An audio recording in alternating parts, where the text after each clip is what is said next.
आज हम लोग सीखेंगे फ्यूचर टेंस का negative sentence, negative in future tense. ठीक है, तो इसको बनाना कैसे है, उसको बनाने के पहले सबसे इसका नियम सीखना पड़ेगा। इसको पहचानने का नियम सीखना होगा, उसके बाद उसके साथ बनाने के नियम, उसका फॉर्मूला होता है। तो ठीक है, तो इसको हम समझाते हैं कैसे बनाना होगा। इसे हम ध्यान से सुनना और बढ़िया से सुनना, कॉपी कलम लेकर बैठना।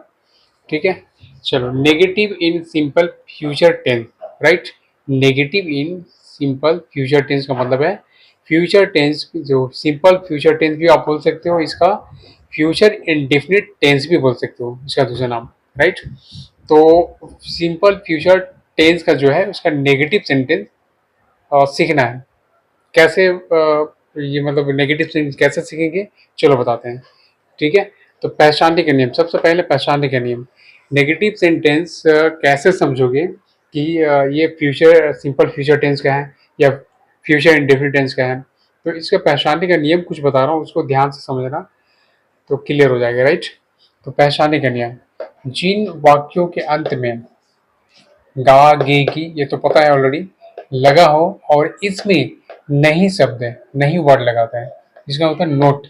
ठीक है, एनओटी नोट। ठीक है, तो नहीं शब्द लगा हो तो ऐसे वाक्यों को सिंपल फ्यूचर टेंस या फ्यूचर इंडेफिनिट टेंस का नेगेटिव सेंटेंस समझना चाहिए, राइट। वह नहीं जाएगा, ये देखो, वह नहीं जाएगा तो he will not go, right. इसमें क्या है, नहीं लगा हुआ है और गा है उसमें।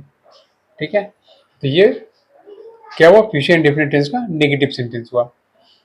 हम लोग स्कूल नहीं जाएंगे, we will not go to school, इसमें भी नोट आ रहा है, नोट का यूज हो रहा है, विल नॉट, राइट। वे लोग कल काम पर नहीं जाएंगे तो they will not go on duty tomorrow.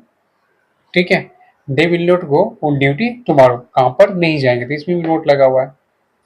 मैं अपने घर नहीं जाऊंगा तो क्या होगा इसका, I shall not go to my home, I shall not go to my home. Clear हो गया, यहाँ पे नोट लगा हुआ है।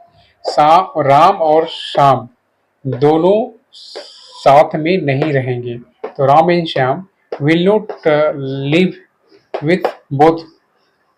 ठीक है, तो यहाँ पे नोट आ रहा है। तो जब ऐसे सेंटेंस रहता है, आप सब सेंटेंस पढ़कर समझते हो कि ये इस प्रकार का सेंटेंस और यदि मैच होता है तो एकदम बिल्कुल समझ जाना है कि ये सिंपल फ्यूचर टेंस का है या फ्यूचर इंडेफिनिट टेंस का है। क्लियर, या तो क्लियर हो गया। अब नेक्स्ट इसको बनाना कैसे है, तो बनाने का नियम देखो। बनाने का नियम, सिंपल फ्यूचर टेंस और फ्यूचर इंडेफिनिट टेंस का नेगेटिव सेंटेंस। ठीक है, नेगेटिव सेंटेंस बनाते समय सबसे पहले कर्ता, सब्जेक्ट जिसको बोलते हैं सब्जेक्ट, राइट।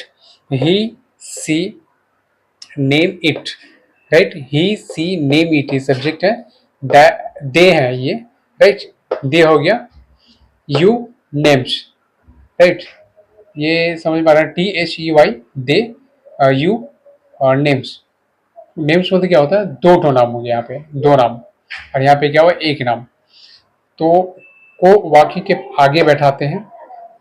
क्लियर, इसके बाद विल नोट, राइट। इसमें क्या लगेगा, विल नोट। ये जो सब्जेक्ट आ रहा है, he C name it they you names, ये सब्जेक्ट के साथ क्या लगेगा, विल नोट लगेगा, राइट। क्लियर, देखो विल नोट को बैठाकर भर वन को, ठीक है, भर वन को बैठाते हैं। फिर इसके बाद अंत में ऑब्जेक्ट को, कर्म को बैठाकर वाक्य पूरा करते हैं। जैसे देख लो, जैसे ये फॉर्मूला है यहाँ पे, पहले देख लो, subject plus will not plus verb plus object, ये फॉर्मूला है। फॉर्मूला को मैंने इसे डिस्क्राइब कर दिया है। दो तरीके से समझ सकते हो, फॉर्मूला समझ सकते हो, या ये मैंने अभी फॉर्मूला समझ में नहीं आया तो इसको यहाँ पढ़ के समझ सकते हो। बट इसको क्या है, बार बार पढ़ना होगा, क्योंकि जब जिस समय पढ़ोगे और मैं बता रहा हूँ तो लगेगा एकदम याद हो गया, लेकिन बाद में इसको भूल जाओगे। इसको क्या करना, प्रैक्टिस करना बार बार, राइट। चलो मैं इसको कोई एग्जाम्पल बताता हूँ। हम लोग अपने स्थान से नहीं हिलेंगे, right. We shall not move from our stand, we के साथ शैल लगा, ठीक है। यहाँ पे विल नहीं लगा, राइट। यहाँ पे वी नहीं है ना। तो ये सब्जेक्ट वी, तो वी के साथ शैल लगा है। ये तो कुछ आगे बढ़ते हैं फिर बताएंगे। वह शाम में नहीं आएंगे तो he will not come evening, Rani आज नहीं जाएगी, तो Rani will not go to today. Clear हो गया। चल अब नेक्स्ट आगे बढ़ते हैं। अधिकर्ता सब्जेक्ट आई और वी रहे, क्लियर, आई और वी रहे, तो इसे वाक्य के पहले बैठाते हैं। इसके बाद सेल नोट, आई और वी के साथ क्या लगता है, सेल नोट लगता है। अब फिर भर वन क्रिया को बैठाते हैं, फिर इसके बाद अंत में ऑब्जेक्ट कर्म को बैठाकर वाक्य पूरा करते हैं। जैसे अब यहाँ फॉर्मूला पहले देख लो, subject plus shall not, right, subject plus shall not plus verb one plus object. Clear, समझ में आ गया। और कुछ इंपॉर्टेंट बात बताता हूँ जो जहाँ पे सेल और व्हील का चेंज होता है। देखो जैसे नोट यहाँ पे देख लो, जहाँ पर आकांक्षा, आकांक्षा क्या होता है, इच्छा, ठीक है, आदेश, ऑर्डर, जहाँ पे आगे क्या होता है, ठीक है, आदेश, ऑर्डर देना, प्रतिज्ञा, किसी चीज को प्रतिज्ञा लेना, कसम, ठीक है, ओथ, आए वाक्य में वहां विल के जगह सेल और सेल के जगह विल लगता है। जहां पर ये शब्द आएगा, आकांक्षा, आदेश और प्रतिज्ञा, ठीक है, इच्छा जहां व्यक्त हो, जहां ऑर्डर हो, प्रतिज्ञा हो, क्लियर, ये तीन वर्ड आता है, तब वहां जाके विल के जगह सेल और सेल की जगह विल चेंज हो जाता है। किसी के भी साथ, किसी भी सब्जेक्ट के साथ लगा सकते हो जब ये आदेश, प्रतिज्ञा और आकांक्षा रहे।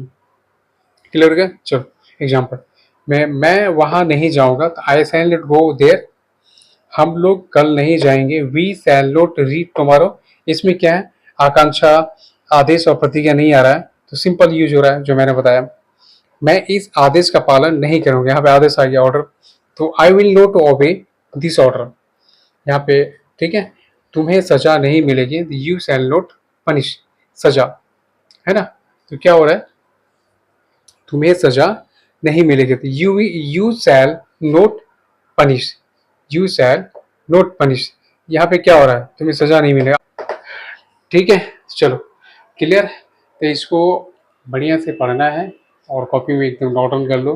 देखने में तो बहुत ईजी लगता है बट है टफ, इसको बार बार रिवाइज करना, वीडियो को लाइक एंड शेयर, सब्सक्राइब जरूर करना।